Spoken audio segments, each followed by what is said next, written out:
بسم اللہ الرحمن الرحیم۔ السلام علیکم۔ حق مہر قرآن سکھانا حق مہر ادا کرنے کے برابر۔ حضرت سہل بن سعد رضی اللہ تعالیٰ عنہ سے روایت ہے کہ ایک عورت رسول اللہ صلی اللہ علیہ وسلم کی خدمت میں حاضر ہوئی تو اس نے عرض کیا، اللہ کے رسول، میں نے اپنے آپ کو آپ صلی اللہ علیہ وسلم کے لیے ہبہ کیا۔ وہ دیر تک کھڑی رہی تو ایک آدمی کھڑا ہوا۔ اس نے عرض کیا، اللہ کے رسول، اگر آپ اس میں رغبت نہیں رکھتے تو پھر سے میری شادی کر دیں۔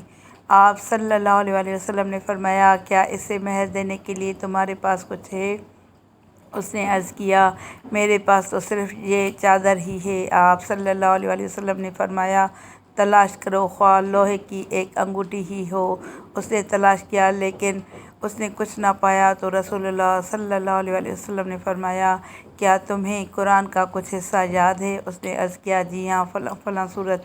آپ صلی اللہ علیہ وسلم نے فرمایا، میں نے قرآن کے اس حصے کے ذریعے جو تمہیں یاد ہے تمہاری اس سے شادی کر دی۔ ایک دوسری روایت ہے، جاؤ، میں نے تمہاری اس سے شادی کر دی، اسے قرآن کا وہ حصہ جو تمہیں یاد ہے سکھا دو۔ صلو علی الحبیب صلی اللہ تعالیٰ علی محمد صلی اللہ علیہ وسلم۔